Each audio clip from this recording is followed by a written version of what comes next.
Olá, tudo bem? A partir deste momento eu peço a sua atenção para que você comece a acompanhar mais esta videoaula de formação geral básica, especificamente o seu componente curricular Sociologia. Eu sou o professor Ney Araújo e para todos os alunos que irão acompanhar esta videoaula, este é o meu sinal. O objeto de conhecimento desta videoaula aborda a economia brasileira, especificamente em seu contexto colonial. Nós teremos uma sequência de videoaulas em que nós vamos compreender a gênese, ou em outras palavras, a origem da economia brasileira em contextos sociais diferenciados. E é claro que o nosso ponto de partida, neste primeiro momento, nesta videoaula, corresponde ao período colonial, como eu disse agora há pouco a todos vocês. Eu vou começar a apresentar agora algumas informações e nós podemos já começar por essa imagem. Nessa imagem nós temos que, inclusive, é uma imagem clássica, né, que se reporta justamente a chegada dos portugueses ao Brasil. A chegada das caravelas, o contato dos indígenas que correspondiam justamente à população que já residia, que ocupava o território brasileiro à época da descoberta. E nós temos aqui 4 apontamentos. O primeiro deles é que o Brasil ele foi colonizado por Portugal a partir do ano de 1500, ou seja, quando se deu justamente a questão da descoberta do território brasileiro que compõe o continente americano. E por que essa descoberta ela acabou acontecendo? O descobrimento do Brasil, ele se deu em consequência das grandes navegações. As grandes navegações é uma informação que você já dispõe baseado nos seus conhecimentos prévios de história. Qual era o objetivo das grandes navegações? O objetivo das grandes navegações era a descoberta de novos territórios. Correspondia também ao interesse de buscar riquezas. E, obviamente, quando uma determinada nação, quando um determinado país, ele descobria um novo território, ele possuía essa finalidade de colonizar. Ou seja, naquela época existia o pensamento predominante que o poderio de algumas nações estavam justamente alicerçadas, né? Estava alicerçado, digamos assim, no quantitativo de territórios que poderiam, digamos assim, ser dominados por um determinado país. Então, obviamente, buscando, através dessas grandes navegações, esses novos territórios e, principalmente, também existia o interesse de descobrir rotas justamente para a questão das Índias, né? Chegar na Índia, que se descobriu justamente o território brasileiro. E, a partir dessa descoberta, o Brasil ele passou a ser colonizado, no caso, para Portugal.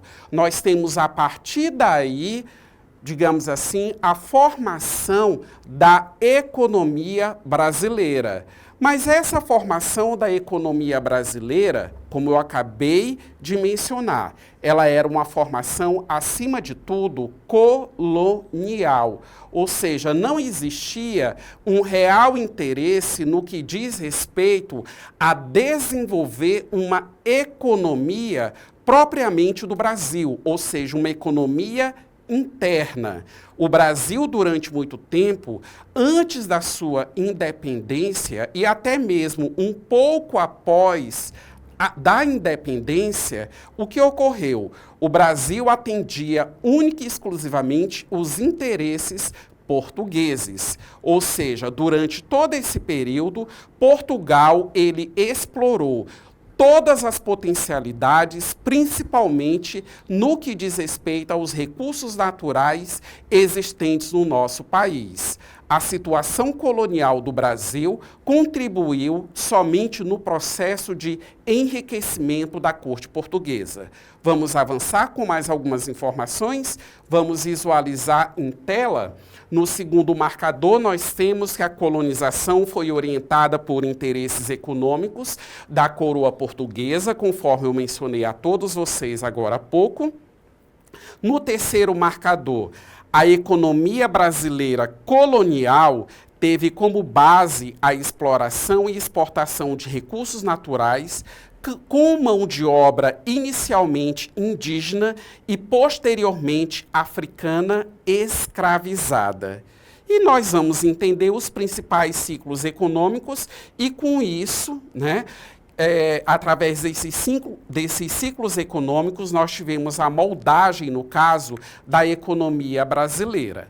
É importante nós levarmos em consideração que, à época do descobrimento, nós tivemos justamente esse contato do homem europeu, com o indígena até então existente. Conforme foi lido, mencionado agora há pouco, essa população de indígenas, ela acabou correspondendo à primeira mão de obra que, no caso, ela foi utilizada no Brasil. É claro que o indígena, ele já tinha, aliás, toda uma forma de trabalhar, toda uma organização social absolutamente distinta daquilo que era corriqueiro, daquilo que era inerente em relação ao colonizador. A partir daí, a mão de obra ela começa a ser explorada, mas, digamos assim, diante dos interesses dos portugueses, a mão de obra indígena ela acabou não sendo uma mão de obra que, digamos assim, atendeu às perspectivas. Por isso em que, em um momento posterior, começou a ocorrer a importação da mão de obra de escravos vindo da África. Consequentemente, isso também marcou não só a economia brasileira no que tange à utilização de um tipo de mão de obra, mas inclusive a sociedade brasileira, que durante muito tempo passou a ser identificada e percebida como uma sociedade escravocrata. Vamos avançar com outras informações e a respeito da utilização dessa mão de obra, eu estarei, digamos assim, aprofundando com vocês. Aqui nós temos uma sequência de 3 imagens. Para cada imagem, nós temos a associação de algumas informações. E eu já adianto para vocês, o período colonial no Brasil, o período da economia colonial, ele se confunde e ele é um pouco aglutinado com um outro contexto econômico do nosso país, que corresponde justamente à questão da agricultura. Então, se vocês observarem a imagem do lado esquerdo da tela, vocês conseguem visualizar uma floresta e nós temos aqui, século XVI, quer dizer, a questão da extração do pau-brasil, que, digamos assim, pautou muito a economia do nosso país. Na sequência, na imagem do meio, vocês podem justamente observar a presença de pessoas que já são pessoas escravizadas. Vocês veem um plantio, uma colheita, eles estão trabalhando justamente na agricultura. Então, a imagem do meio retrata justamente o ciclo do açúcar, que acabou correspondendo à primeira atividade da agricultura no nosso país, E, claro, como tudo aquilo que era produzido no nosso país, tudo aquilo que era extraído em nosso país, era encaminhado justamente para a corte portuguesa. Aqui no terceiro marcador, quando menciona forte ligação com o sistema colonial e o pacto colonial. A que correspondia esse pacto colonial? Era uma exclusividade do Brasil em relação a Portugal. Professor, exclusividade em que sentido? Toda e qualquer negociação somente ocorria entre Brasil e Portugal. E, novamente, vamos reiterar, o Brasil ele era uma colônia e Portugal era apenas um receptador, vou ponderar dessa maneira, no sentido de absorver toda a produção que existia no nosso país para atender o mercado português. Ou seja, o Brasil ele possuía uma produtividade, mas era uma produtividade não voltada para o mercado interno brasileiro, mas uma produtividade voltada para a exportação. E lá na terceira imagem, no canto direito da tela, você pode perceber a informação, mineração e a questão do século XVIII, né? E aí você vê uma área, né, em que os minérios eles acabam sendo extraídos, porque também a época das grandes navegações também existia a intenção de se encontrar nesses novos territórios os metais preciosos. Então, durante muito tempo, o ouro, os diamantes, principalmente nas regiões que hoje correspondem aos estados de Minas Gerais e Mato Grosso, foram significativamente explorados com a finalidade de aumentar, digamos assim, a arrecadação para a corte portuguesa. Vamos avançar com mais algumas informações. Agora, nessa imagem, vocês podem visualizar, né, justamente mais uma imagem que, aliás, retrata o momento do ciclo do açúcar, né? Você vê homens, né, escravos, trabalhadores, né, carregando aí a cana-de-açúcar, a matéria principal, a matéria-prima, primordial, no caso, para a confecção desse açúcar. E aqui nos marcadores nós temos algumas informações, né? Algumas, inclusive, já comentadas. Eu quero frisar aqui no primeiro marcador, quando pondera monocultura e latifúndio. Então, prestem bem atenção. Nesse primeiro momento da economia brasileira, tudo estava baseado no latifúndio, ou seja, na terra. A terra era o principal meio de produção. A terra, digamos assim, era o principal instrumento em que as pessoas elas preparavam essa terra, as pessoas literalmente elas plantavam nessa terra, obviamente para poder colher posteriormente. E esses latifúndios, ou seja, essas terras, essas grandes fazendas para poder auxiliar o nosso entendimento hoje, elas culminavam justamente em quê? Né? Você tinha uma concentração de terras. Eram todas as pessoas que possuíam as mesmas? Não.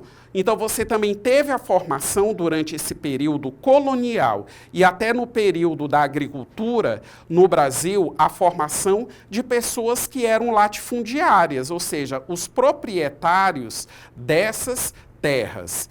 Por que a palavra monocultura ela também está sendo, digamos assim, mencionada?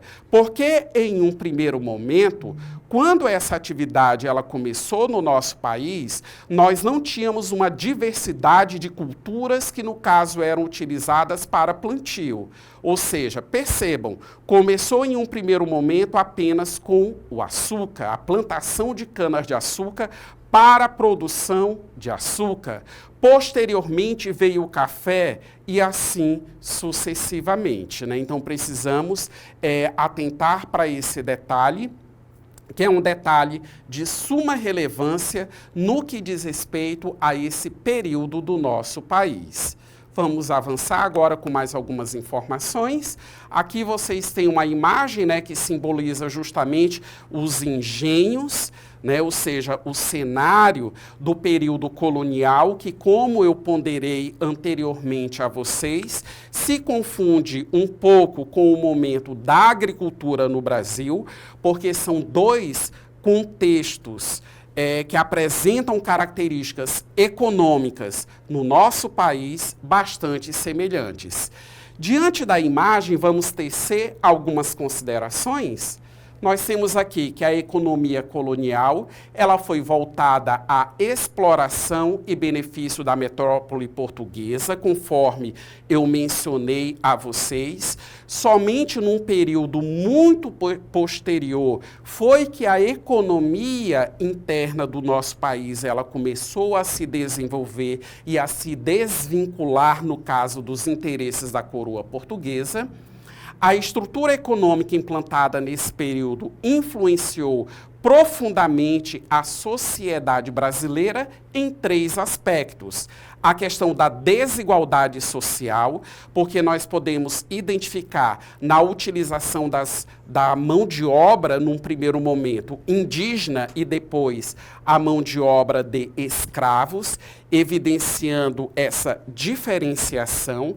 A questão da concentração fundiária, conforme eu mencionei há pouco a todos vocês, nem todos eram latifundiários, essas terras, essas grandes fazendas em que tudo era produzido e que essa mão de obra se fazia presente, ela possuía proprietário, então ela tinha dono, e por fim a dependência econômica, que acaba consolidando, digamos assim, a submissão do Brasil em relação a Portugal, né? Então, como eu mencionei algumas vezes ao longo dessa videoaula, a economia brasileira, em um primeiro momento e durante muito tempo, não tinha uma autonomia.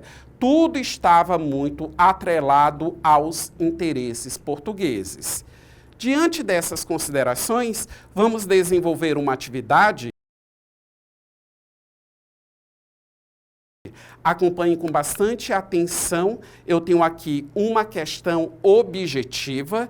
Peço que você preste atenção e, com base nos conhecimentos que eu apresentei a vocês e também com base nos conhecimentos prévios, vamos ver se você consegue identificar qual a alternativa que irá responder de maneira adequada o enunciado da questão. Durante o período colonial, a economia brasileira foi fortemente marcada por características que refletiam os interesses da metrópole portuguesa. Assinale, no caso nós vamos identificar, a alternativa que melhor descreve a estrutura econômica predominante no Brasil colônia entre os séculos XVI e XVIII. Letra A. Economia de subsistência, baseada na pequena propriedade familiar e no comércio interno livre entre colônias. B. Sistema industrial, voltado à produção de manufaturas e fortalecimento do mercado interno. Letra C. Produção diversificada, voltada para o mercado interno, com forte presença de trabalho assalariado. Letra D. Economia agroexportadora, baseada na monocultura, no latifúndio e na mão de obra escravizada, voltada para atender os interesses da metrópole. E letra E.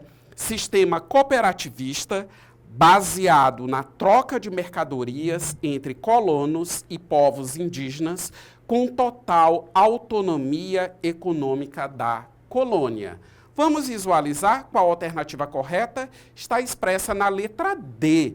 Com base em toda a explicação, é a economia que, aliás, é a resposta que atende o que está sendo questionado, ponderado no enunciado. Economia agroexportadora, baseada na monocultura, no latifúndio e na mão de obra escravizada, voltada para atender os interesses da metrópole. Você conseguiu acertar e identificar que essa era a alternativa correta? Eu espero que sim. Eu finalizo esta videoaula, espero ter contribuído com seu aprendizado. Um abraço a todos vocês e até a próxima.